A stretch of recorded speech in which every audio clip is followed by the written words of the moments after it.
Emilio, this round starts with you. Here's KHAS Radio News Director Brandon Peoples. What can city government do to make the development and dealing with city codes easier in Hastings? Well, city regulations, city codes, and all these things, you know, they are always good. They're always good to have a code and follow up. But unfortunately, you know, I'm going to mention a business that came into Hastings and established themselves without any. They didn't even request a permission to establish their business in here. And I think everybody knows what I'm talking about. And we're going to enforce our, you know, have a code and enforce is two different things. We need to enforce it. We cannot be scared. Just because a business comes in a really aggressive way and trying to impose their will upon us, say, I know this business is good for, just because it's good for them doesn't mean it's good for us. You know, it's an entertainment for some people, but our code, our regulations, any law, anything, they have to be enforced.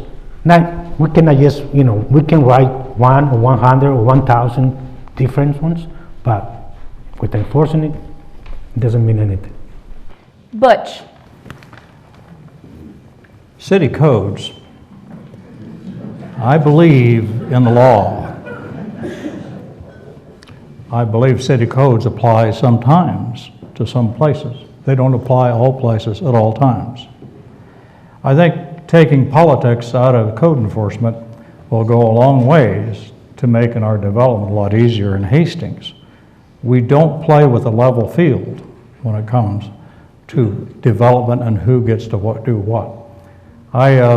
In my code enforcement setup in Westminster, Colorado, which is about double the size of Hastings, we used courtesy notices. Unless it was a distinct life safety issue, they got a courtesy notice.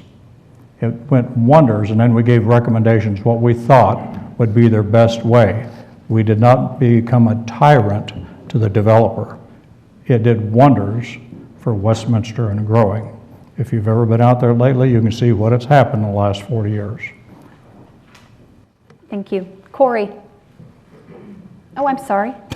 Michael. Thank you for I this get one opportunity. time to do that. That was it. Thank you for Michael. This. You know, probably one of the biggest frustrations I've had in my involvement in the council and all great people at City Hall who work hard to help maintain and help keep our city and make sure there's quality of life issues, make sure there's standard of care issues with regards to buildings and enforcement of codes. But really it comes in the sense of oftentimes we as a community say why we can't do something as opposed to why can't we do something. We have a lot of people who come to us with ideas and projects and all those kind of things. I think our first response needs to be, how do we make this happen? And if we go through vetting all the processes and we look at all the regulations and we look at all the issues, it can't happen, then maybe we need to look at how we can shut that down. But when those businesses come to us and want to invest in our community, want to develop it, we need to figure out a way to make it happen while maintaining the integrity and the safety of the citizens in our community. Corey. Every one of us in this room are customers of the city of Hastings. We need to get back to providing customer service to our constituents. We need to change from a culture of no to a culture of yes, how can we get this project done? When I was a planner in Florida, it was at the height of the housing boom.